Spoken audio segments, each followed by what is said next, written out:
some businesses are losing customers due to the ordinance. Plastic bags are not a significant portion of the waste stream, less than 0.5%. Banning bags and adding fees are more of a problem than a solution. Look at the long list of exceptions already in the proposal. Those exceptions will likely grow. Under this ordinance, the city will be spending its energy and taxpayer dollars on compliance checks, complaint investigation, and tracking down the source of litter. And in some ways, we have to figure out who is the department that is going to do the enforcing. We have lots of challenges in the city of Minneapolis, some of which have been laid bare this week. I cannot rationalize the time and the effort needed to enforce this ordinance, let alone the need for it. I will be voting against this. Councilmember Gordon. Thank you very much. I just want to point out that we're not following Austin's model, fortunately, and that is some interesting information. I'm not quite sure where all the information and the data is coming from. I know that we did turn our attention to Seattle, and we had the opportunity there to talk to Seattle about the success that they had.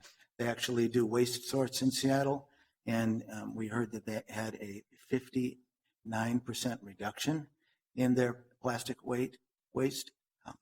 Actually, it's interesting to note that we do talk about these percentages, and sometimes they seem like very small percentages.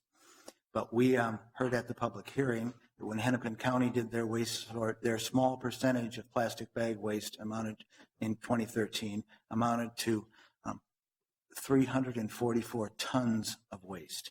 And in Minneapolis, it's that tonnage of waste that actually does go to our garbage burner when it's collected. And it's important to remember that's the plastic that's collected and sent to the garbage. Incidentally, all of that also comes from our recycling facilities because there's not a source for that to recycle that waste. But a lot of it also, as we've seen, all of us, if we go around in the spring especially, is out in our environment where there's debates about how long it actually lingers, and there's some pretty clear evidence now that even when it does apparently kind of decompose, it decomposes into a kind of resin material. This is actually a serious global problem. The estimation is that there's 500 billion to 1 trillion plastic bags are consumed worldwide. That's over 1 million plastic bags used per minute. This is a small step, I admit. There's still going to be plastic out there, but I think it's a step in the right direction. And maybe it's small, but that small in Seattle was over 200 tons. So if we can start to have that impact now, we'll be making significant steps moving in the right direction. And as I said before, with our model and Seattle's model, it actually benefits the grocers because they're actually allowed to recover their costs for the bags that they use. And again, if we have a good model that can be replicated, I think that it will be as well throughout the city. So I'm looking forward to us getting this done, and I'm excited about it. And I think we've landed on a good model. I am disappointed that the amendment passed, but I also understand sometimes when we make decisions up here, there's a majority and there's compromises that get made. And I understand the majority of the council thought the litter cleanup option might work. Now, I suspect not too many stores will choose to do it because they'll realize the costs associated with it. So I actually think it's not going to have that big of an effect. I know just a few seconds ago I argued it would create this loophole. I don't think I called it a massive loophole for paper bags. I think it does create a loophole, and we tried to close that. But I also realize we're moving towards a consensus as a council here, and I think with that amendment, I think maybe this is something we can even get. I understand Councilmember Yang is still opposed, but maybe we can get a near unanimous consent. Thank you. Councilmember Goodman. Thank you, Madam President. I'm wondering if your amendment is going to be brought forward. My amendment is going to be brought forward in the in item 2, not the ordinance itself, because it's a staff direction as well. It's part of the staff direction that exists, and then I'm going to have a separate staff direction. Okay. I appreciate hearing that. I don't think I could vote for this without it. I think it's like the ultimate in hypocrisy to constantly be hearing we can't do anything outside of the budget process and then turn around and put something forward that has budget implications that we don't know what they are. I am supportive of Councilmember Gordon and Councilmember Warsami's proposal. And I told Councilmember Gordon that a long time ago. The main reason I'm supportive of it is because I don't think it does that much damage to people who want to get plastic bags. The truth of the matter is you can get a bag from a newspaper bag, a carry-out food bag. You can get one through produce. Those are the best for picking up dog feces. You can get it for bread. So we're really not banning very many plastic bags other than banning plastic bags for grocers. And the worst of all the plastic bags, which are the ones that surround dry cleaning, which seems to be like a no-brainer. They're open at the bottom and they're open on the top, so they can't be reused in any way. We're not even banning those. So it seems like what we're doing is trying to change people's behavior as it pertains to going to the grocery store to shop. And I have been to the recycling facility. I see these bags that have been tied up in the recycling facility. I think it's a legitimate concern. So in the end, if it's a start, it's probably something I can support as long as I know how it's going to be paid for and what the enforcement's going to be. This is a big concern of mine. If we're not having to enforce it against dry cleaners, fast food outlets, newspapers, or any of the other organizations that don't like it, then there probably won't be a huge cost, but I do want to know what the cost is going to be.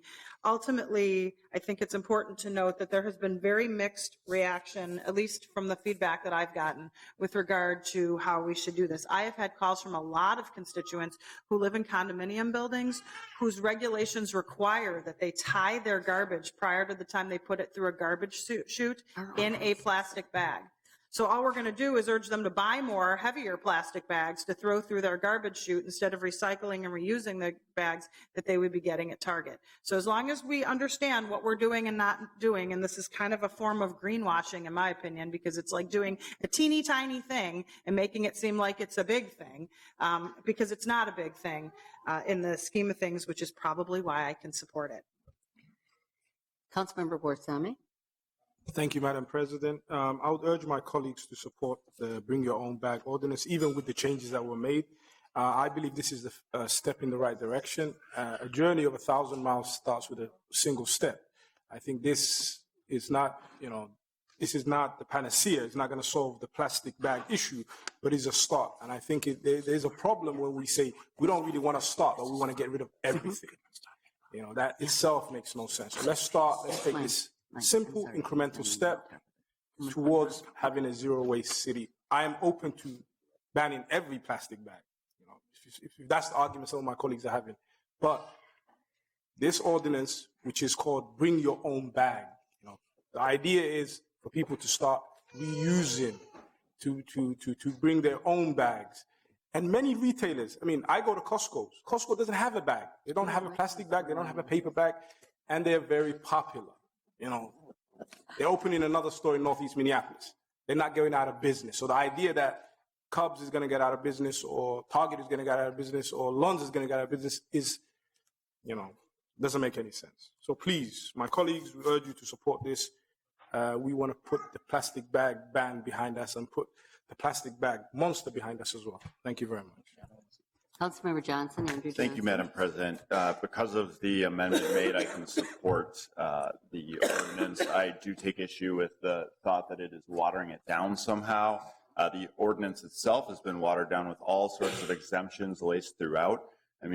Frankly, for myself, whenever I end up getting a plastic bag, which is pretty darn infrequent, but when I do get one from the grocery store, I come home, I bring in my groceries in it, I take my groceries out, and then I reuse the plastic bag for my waste bin.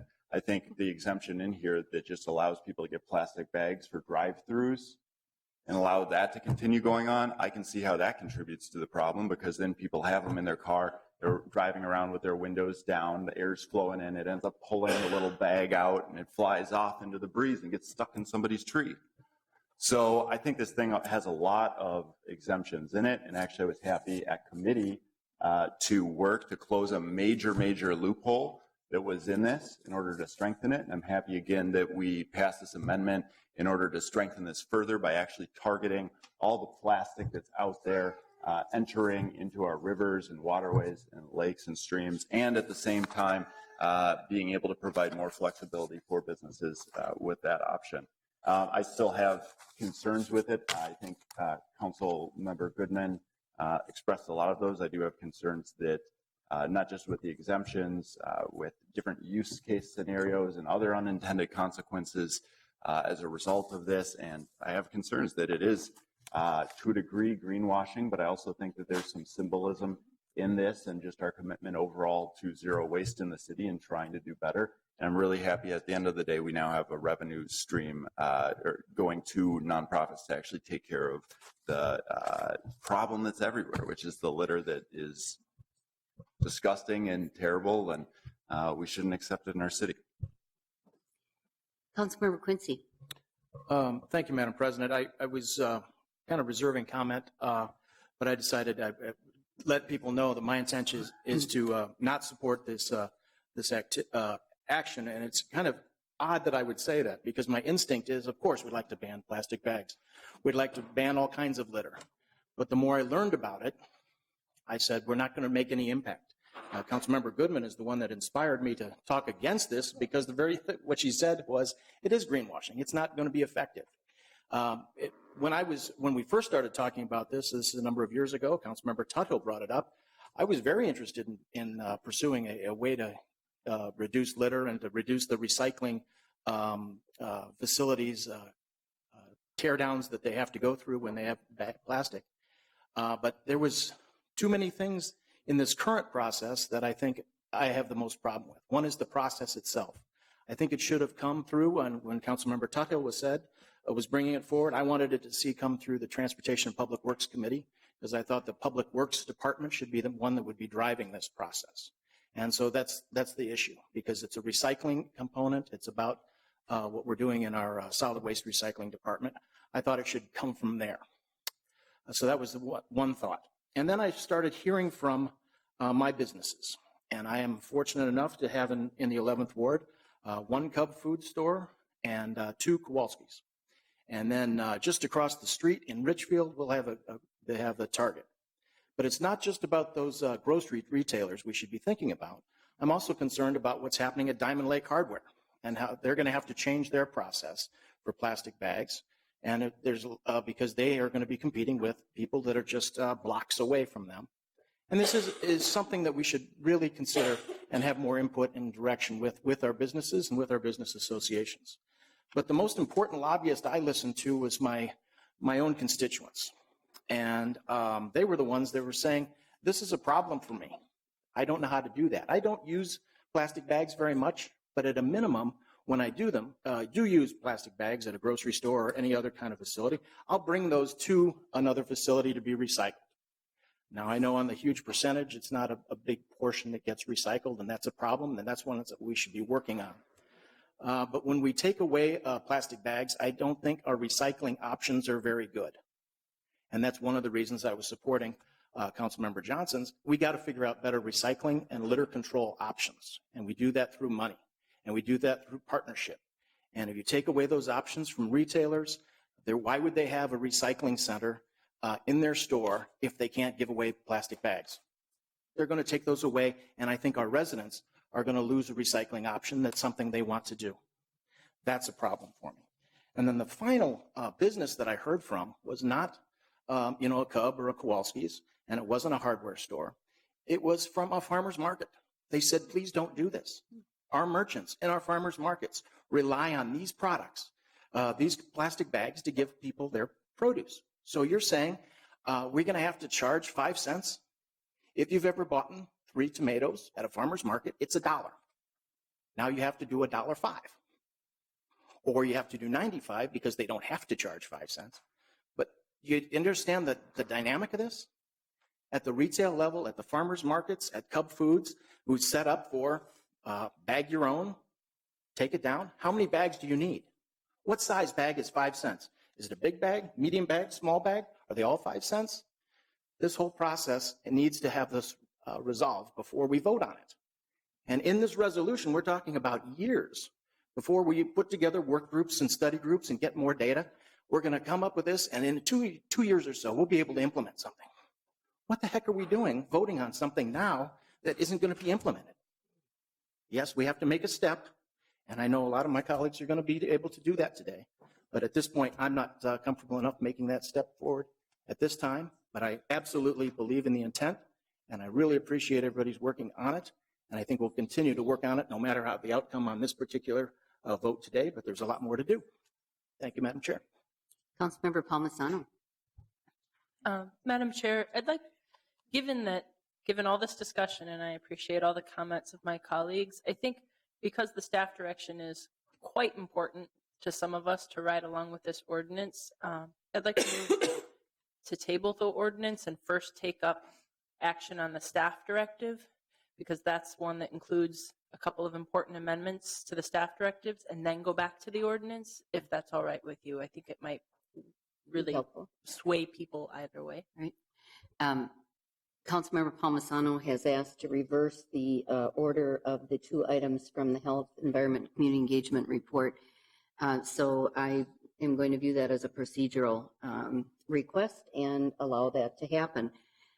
So we will have item 2 then in front of us, which is the staff direction, directing solid waste and recycling licenses, consumer services, regulatory services, and health department staff to report back. Well, I guess I should say, well, should we postpone the first, or is it just Mr. Carl, help me. Madam President, we're just tabling the first item. Tabling for now. Okay, tabling the first item. And then moving to the staff direction, directing solid waste and recycling, license and consumer services, regulatory services, and health department staff to report back to the Health, Energy, and Community Engagement Committee no later than January 31st, 2017, with recommendations for study, implementation, and enforcement of the Bring Your Own Bag ordinance. Such recommendations should reflect the overall strategies laid out in the Zero Waste Policy Plan. So that direction is in front of us. Any discussion on that direction? Councilmember Gordon? Thank you very much, Madam President. I just also wanted to indicate I have before me an amendment to the staff direction that it would include at the end of it and include the costs associated with the ordinance implementation. And I would be happy to move that on behalf of the council president if she wants. I'm not sure how, it looks like now our whole stack is cleared and we can go 3 deep if we wanted to, but. You can do 2 more speeches if you want. Yeah, that's right, thank goodness, because I ran out on the last action. But I think that only strengthens the staff direction with that line added, and I'm fine with that. Well, so you're going to move that for me, Councilmember Gordon? Certainly, I will do that in the interest of showing how we can all come together. All right. I just want to make it clear also that I'm not talking just about the costs for implementation on our end. I want to know what the costs to the retailers. So I want both sides of this equation. So I appreciate Councilmember Gordon moving my amendment, which is include the costs associated with the ordinance implementation. Any discussion on that amendment? Seeing none, all in approval say aye. Aye. Opposed? That carries. And then back to the staff direction. Councilmember Bender. Thank you, Madam President. I appreciated the amendment you brought forward. I think particularly with the complicating elements that were added with the previous amendment, it's important to understand the cost. I would point out that the effective date of this ordinance does give us time to make adjustments to any kind of staffing needs that we might need to implement the ordinance. Obviously, that would be a different decision, but I think that the timeline of implementation is helpful in sorting that out. Councilmember Cano. Thank you, Madam President. I wanted to speak on the overall motion and the efforts that Councilmember Warsame and Councilmember Gordon have been leading on the Bring Your Own Bag ordinance. I was an early vocal supporter of this. I committed to supporting this issue when we first began talking about it, because I believe it's closely aligned to our zero waste efforts, and it's definitely something that helps us be the climate champ city that we are, as designated by President Obama. So I just wanted to say a few things about bringing your own bag and what that means for us as a city, and changing our culture and habits around how we look at ourselves in relationship to Mother Earth and to the environmental sustainability efforts that so many of our residents care about. And so I just wanted to show everyone the fact that I do have my own bag that I bring to the grocery store all the time, and this is actually a Mexican bag that I got from my grandmother, and I have another one at home that's a little bit bigger when I go grocery shopping for my family. And so this is not something new. This is not something that the city of Minneapolis is going to be out on the avant-garde for. In fact, many countries that struggle with environmental issues have been leading on this front for many years. And so I don't think we should be afraid to take this step. I think there's been a lot of unfounded fears about how this would impact our daily lives. And I think it's very simple. We, as a human race, we have survived many generations and decades and hundreds of years without plastic bags, and we can do it again. And I think it's really important for us to remember that even bags like this you can take to farmers markets. And in fact, this is the farmers markets bags that many people in many countries that are much less privileged than us take to go grocery shopping and to carry items. And in fact, this could even help our diverse local economy because a lot of our ethnic vendors sell these bags, whether it's the Mexican markets, the Hmong markets, or the Somali markets, have a strong tradition, cultural tradition of reusing their bags and being more conscious in their relationship to Mother Earth. So I just want to be clear that these plastic bags, once they're introduced into our environment, never go away. Just because you don't see them doesn't mean that they magically disappear because they're no longer in your household or because you put them in the dumpsters.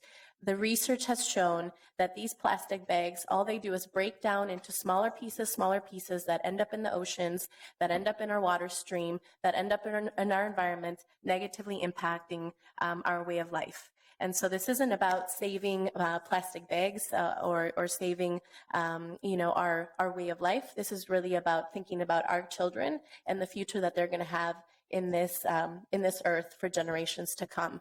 So I think this is a very simple step that unfortunately I feel has been convoluted through some of the fear-mongering around what it means to be a zero-waste city, what it means to really lead on environmental justice issues and on issues of sustainability. I'm lucky to represent a ward that really cares about these issues and has stood strongly behind these efforts. So I'm honored to represent their voices today, and I think we need to ban these plastic bags. And I believe that the timeline the council members have put together and all the work they've done with the staff will definitely get us to a solution that will help people make that transition. That is an inevitable transition we need to make in order to ensure that we do not continue to negatively impact our earth. And I know that's hard for some people, but I think for some of us who have children, the realities of that is really clear. So I hope that everyone can support this today. Any further discussion on, the staff direction? Seeing none, I have passed out, and I apologize, I don't have my title on top of it, but it is also a staff direction. It's called Getting to Zero by 2020, Minneapolis's comprehensive plastic bag and thin film plastics recycling program. This is a staff direction that city staff is directed to develop a comprehensive plastic bag and thin film plastics recycling program with the goal of significantly reducing plastic bag and other thin film material from the waste stream. The components of the program should include outreach, identifying a full network of businesses, associations, and individuals willing to collect and recycle plastic, education, developing effective messaging, utilizing existing successful models to help shift attitudes and actions. 3, collection, using a network of stores and community organizations to gather material. 4, recycling, developing methods for further aggregation and shipment to recycling plants. And markets, targeting the growing Minnesota reuse economy, including manufacturers, brokers, and distributors of plastic film material. Incentives, rather than a punitive fee, explore ways to engage citizen participation. And then further says, city staff will lead this effort by convening interested stakeholders such as plastic bag and film manufacturers, retailers, grocers, residents, waste haulers and recyclers, environmental organizations, community groups, county, youth coordinating board, Hennepin County, I got county twice here, Minnesota Pollution Control Agency, and the Minnesota Recycling Association.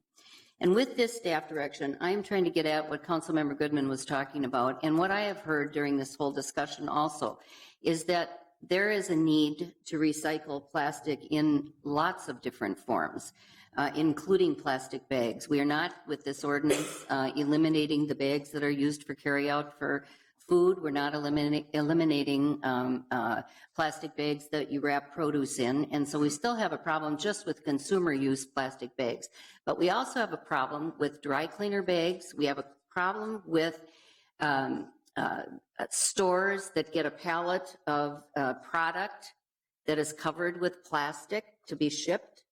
When we go to Costco, Councilmember Warsami, I go to Costco too. When we get our paper towels and toilet paper at Costco or Target, I guess, comes wrapped in a great big piece of plastic. This ordinance does nothing about that. So this staff direction is intended to proceed forward on figuring out a way to recycle this plastic. I know there are people who think that we should just ban plastic, period, or, quit producing plastic. That's not realistic. We may have efforts that such as this ordinance, I guess, that diminish the amount of plastic, but we're not going to eliminate plastic from the waste stream. And so that's why I'm proposing this staff direction as part of the staff direction to the paper bag ordinance, or to the plastic bag ordinance. Is there a second? Second. Okay. Any discussion on that? Councilmember Gordon. Thank you very much, Madam President. This is the first time I'm seeing this all written out like this, so I'm trying to take it in, and the first time I'm seeing this, actually. The way I'm interpreting this, this is something that is an addition and separate. It's a staff direction that the ordinance could pass, as it has been amended by the council today. But then we'd also have this staff direction that more work should continue, and this definitely looks like good work that should happen. We want to develop these. And so I'm inclined to be willing to support this, especially as I see it as another step. Who knows? Maybe we can get Councilmember Quincy to cross back over. I don't know. But another step that might get us closer to something we can agree to. I do want to note a couple things about the staff direction. I think it would make sense, and I hope the understanding is that the staff would be able to report back in some way through the committee process. I know as chair of the Health, Environment, and Community Engagement Committee, I think it would be worthwhile getting to get a report there and discuss the results. But I also think Transportation and Public Works might be an appropriate committee. So I think we should think about that. I also want to note that we have a zero waste steering committee kind of led through the mayor's office, and this is just the kind of work that they probably want. I'm on that steering committee, and so are several of my colleagues here. This is just the kind of work that we want staff to be engaged in and looking at this for the big picture. So I hope if this passes, that if my understanding is correct, that this is a separate staff direction, we could, it's interesting because the last staff direction was clearly intended to be passed after we knew we favored the ordinance. So we did change the order a little bit, but so I almost want to flip back and make sure we support the ordinance. But this is a staff direction that looks pretty good in and of itself, presuming that it doesn't impact the ordinance. But I just want to make sure that this work does get connected well to the engagement efforts that are going on already to move us towards zero waste. Any further discussion on the staff direction? My staff direction? Seeing none, all in approval say aye. Aye. Opposed? No.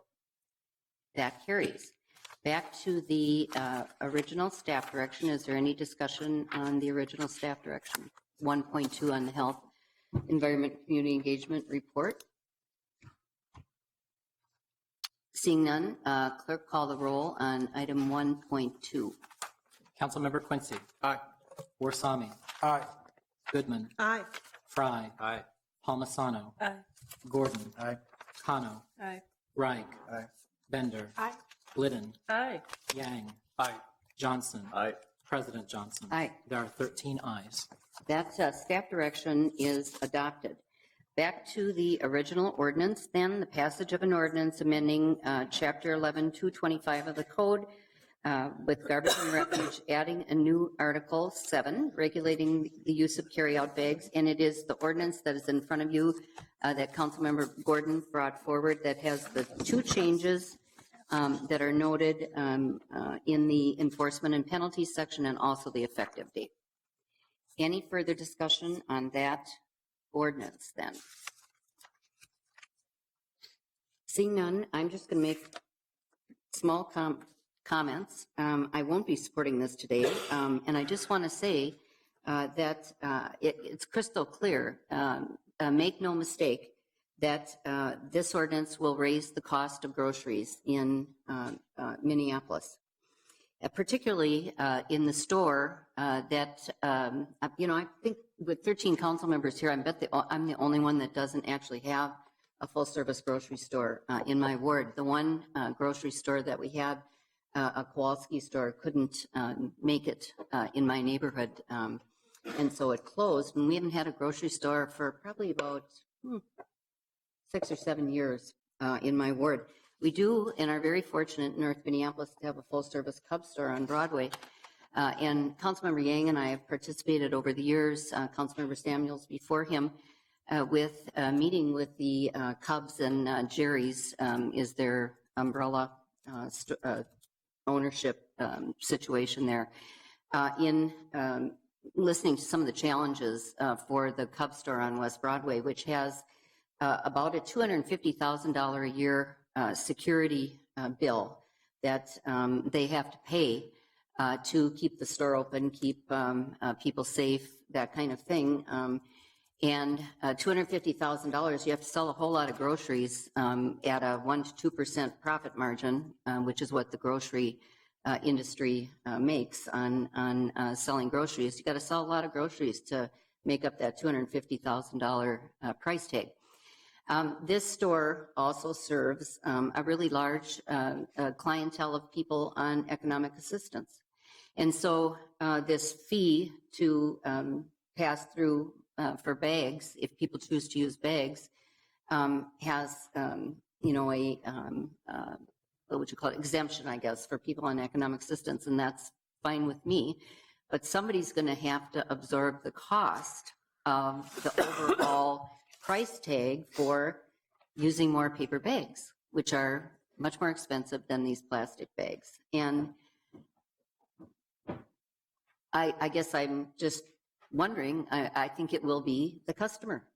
They're going to have to raise the prices of the groceries that people buy at the Broadway store on Cub to cover those costs. So when we talk about, sustainability and environmental justice and all this sort of thing, the price tag, that's why I'm really glad this idea of actually looking at the costs of implementing this ordinance passed prior, because it's really all about people's bottom line. And, people in North Minneapolis, as I said the other day, I was at Cub a couple times this week on Broadway, and I watched people shopping. And there are a lot of people in the Cub store on Broadway that shop the way I did when I had, 3 kids at home, where you buy a bunch of groceries at one time. And then you put all those groceries, in a cart, and you either take them to your car or you take them, sometimes call a cab, sometimes a friend comes and helps you get those groceries into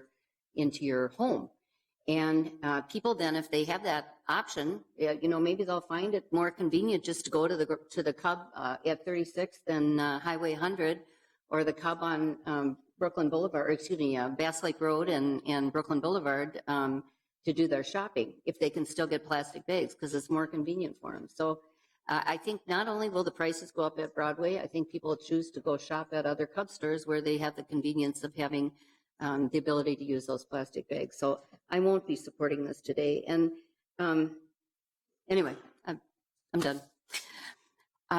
Clerk, call the roll on item 1-1. Councilmember Quincy. Nay.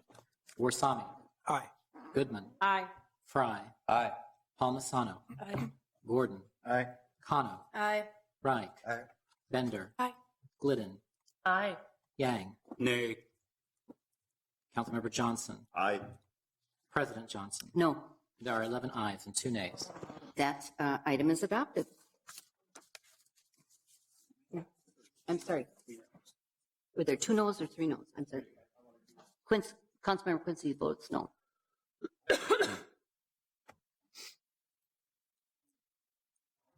So the full count was what, Mr. Clerk? So the result would be 10 ayes and 3 nays. 10 ayes and 3 nays. That ordinance passes.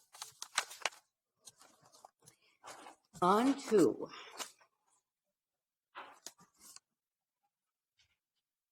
the Intergovernmental Relations Report. Intergovernmental Relations Committee is chaired by the Council Vice President, Elizabeth Glidden. Thank you, Madam Chair. We have one item on the agenda, and it is a series of amendments to the 2016 policy positions and legislative agenda, and I will move approval of that item. Councilmember Glidden has moved the Intergovernmental Relations Report. Any discussion on that item? Seeing none, clerk call the roll. Councilmember Quincy. Aye. Warsame. Aye. Goodman. Aye. Fry. Aye. Palmisano. Aye. Gordon. Aye. Kano. Aye. Reich. Aye. Bender. Aye. Glidden. Aye. Yang. Aye. Johnson. Aye. President Johnson. Aye. There are 13 ayes. That report is adopted. Next, we have the Public Safety, Civil Rights, and Emergency Management Report. That committee is chaired by Councilmember Yang. Thank you, Madam President. Today we have 9 items for approval. The first 7 items are contracts, and just briefly just talk over the contracts. One is a contract with the U of M for police SWAT services. The second one is the same for previous games that have happened in 2015. The third item is a contract with the Downtown Improvement District for police officer assistance. The fourth contract is a contract with Hennepin Technical College for cadet recruit training in 2016.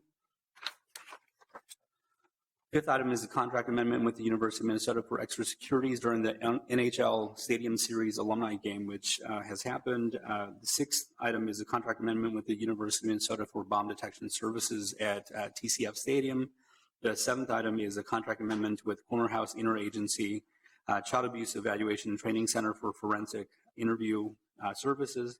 The eighth item is a grant acceptance from the U.S. Marshals Service of a vehicle, and the ninth item is a request for proposals, issuance for consultants and event planners for 2018 Super Bowl. And if I may pull out item number 9 quickly just for comment, and maybe have Councilmember Quincy make a comment as well, that would be great. Okay, Councilmember Yang has moved the Public Safety, Civil Rights, and Emergency Management Report, all items, and wishes to speak on item 9. Councilmember Yang. Thank you, Madam President. And I will defer to Councilmember Quincy with regards to the Ways and Means piece, but this item originally came to the Public Safety Committee as a request from the Police Department for 2 consultants and event planners to work with the Police Department during the 2018 Super Bowl, and eventually it came again to committee, and it came to Ways and Means, and so Councilmember Quincy. Councilmember Quincy? Thank you, Madam Chair. Thank you for the opportunity for identifying it, Councilmember Yang. I think the distinction between the 2 recommendations came from the coordinator's office. We realized that there was a greater need than just a security planning process. A lot of it included communications, 311, emergency management, and other issues. So the coordinator had identified a need for a 3rd consultant on a big project, and we also knew it needed to be larger than just one event. This is a big scope event, certainly hosting a Super Bowl, but with all the success that's happening at Minneapolis and the convention center, we're attracting a great number of large events, and it's good to have an infrastructure in place that deal with those beyond just security for one event. So that's what the Ways and Means recommendation follows, is the city coordinator's recommendation. Then on the Public Safety, Civil Rights, and Emergency Management Report, any other discussion? Seeing none, clerk call the roll. Councilmember Quincy. Aye. Warsame. Aye. Goodman. Aye. Fry. Aye. Palmisano. Aye. Gordon. Aye. Kano. Aye. Reich. Aye. Bender. Aye. Glidden. Aye. Yang. Johnson. Aye. President Johnson. Aye. There are 13 ayes. That report is adopted. Next, we have the Transportation Public Works Report, and that committee is chaired by Councilmember Reich. Thank you, Madam President. The committee forwards 13 items today for consideration. Item 1 regards the Washington Avenue Reconstruction Streetscape Project, and it's rescinding previous actions and receiving updated cost estimates and setting a public hearing. The actions are before you, and the public hearing is set for May 3rd, 2016. Item 2 is the Prospect Park Trail, negotiate with Sioux Line Railroad for right-of-way acquisition, and that's authorizing a negotiation for potential acquisition, not committing to that acquisition, but just establishing a price. Item 3 is referred to Ways and Means and all other following items.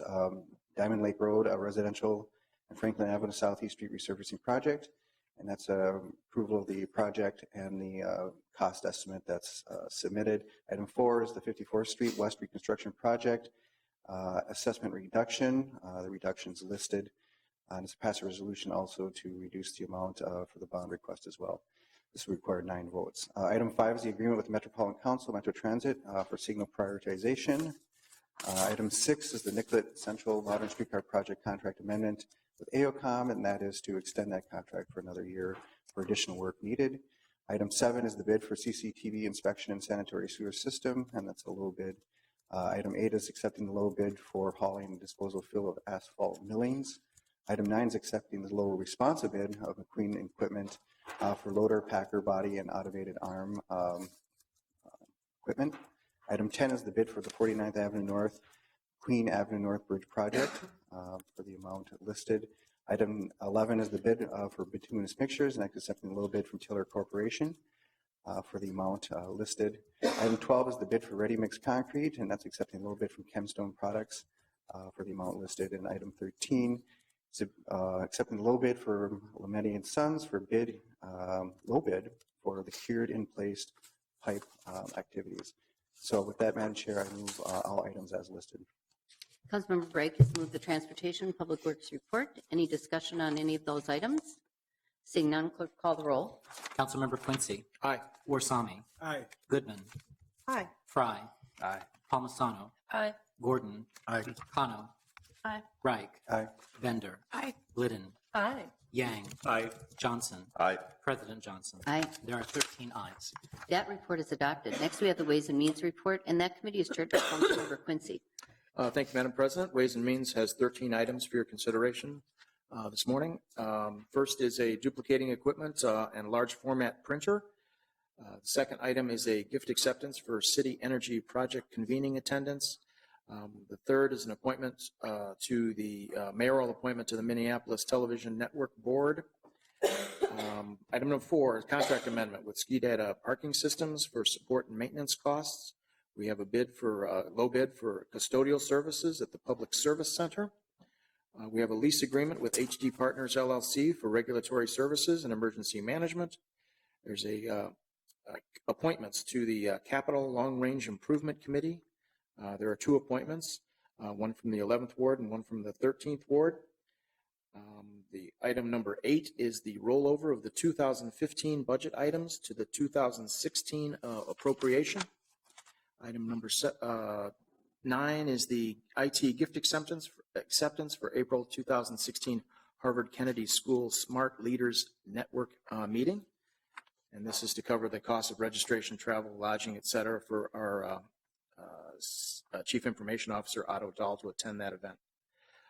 Contract amendment with Safari Books Online, LLC for online training resources. Item 11 is the non-disclosure agreement with Centurus for beta site testing. 12 is a contract amendment with Geographic Software Specialists for engineering data integration and automation services. And the final item is a contract amendment with Halogen for the performance management system software. I'm happy to move all 13 items for approval. Councilmember Quincy has moved the entire Ways and Means report. Anyone want to pull any of those items off or discuss any items? Seeing none, clerk call the roll. Councilmember Quincy. Aye. Warsame. Aye. Goodman. Aye. Fry. Aye. Palmisano. Aye. Gordon. Aye. Kano. Aye. Reich. Aye. Bender. Aye. Glidden. Aye. Yang.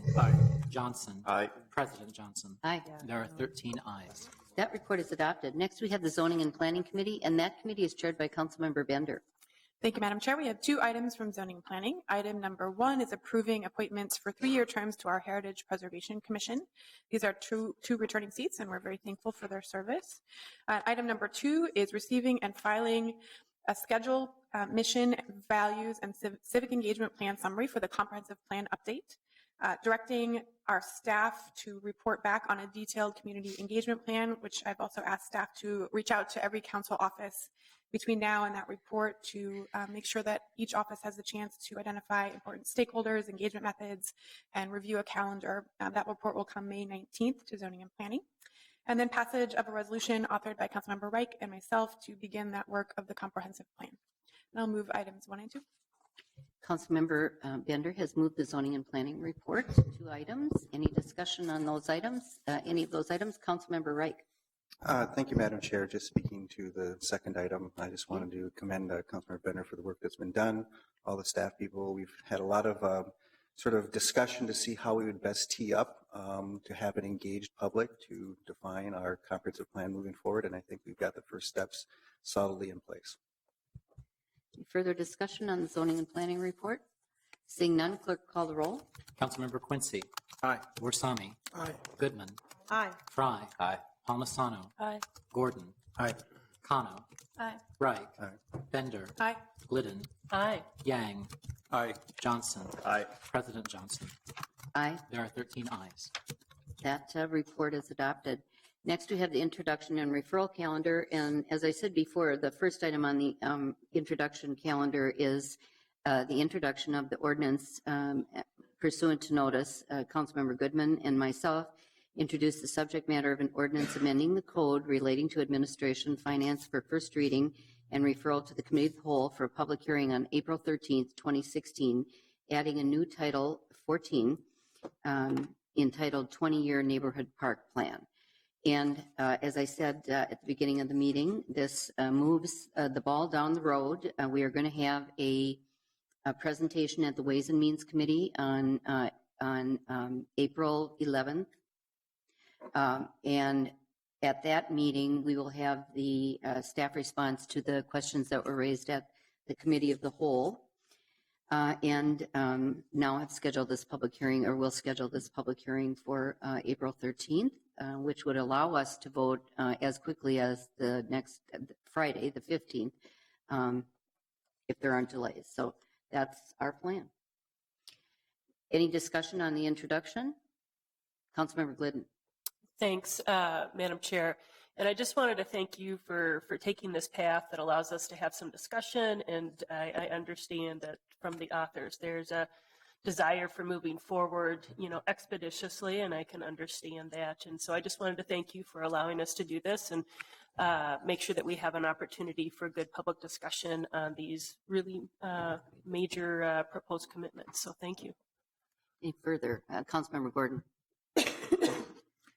Thank you very much, Madam President. I'll certainly support this. I did want to note that it seems like it's a pretty fast timeline with the 15th, but I actually believe that there might be some cushion involved if we're not ready by the 15th. If we still had this for approval on the 29th, that would still meet the timeline or kind of the maximum timing that we'd have to do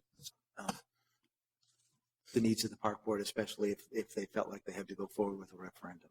So I may be wrong on that, but I think I have that right. And the 15th, if that works for us, that would be good. I think this is worth giving some thought and some discussion, but I also like the target of the 15th, partly because it gives us a little cushion if we still want to work out a few things before May 1st. Councilmember Goodman, priority motion. Thank you, Madam Chair. Just to explain to Councilmember Gordon and others who are paying close attention to this, we did have an opportunity to chat with Councilmember Glidden and Councilmember Quincy, whom we're working with, along with the mayor's office, on trying to find a solution with regard to the funding streams. And we do have one meeting, and I believe others being set up. So we have the cushion to go one more cycle, but we don't have the cushion to go any farther beyond that due to absences, as well as the start date for the park system to start the petition process, which I believe is at the very beginning of May. Councilmember Wright. Thank you, Madam President. And I know in communication with folks that None of this is in disregard to a previous, sort of exposition of our needs vis-a-vis public works and infrastructure. I've been consulted that this is not being done in a vacuum, and certainly my intention about making sure that those needs that we've identified are met as we move forward will be part and parcel, even though they do seem separate in today's action, but they in fact are not. And I appreciate that, Madam President. Any further discussion on the introduction? Seeing none, all in approval say aye. Aye. Opposed? That carries. Next, we have the regulations for establishment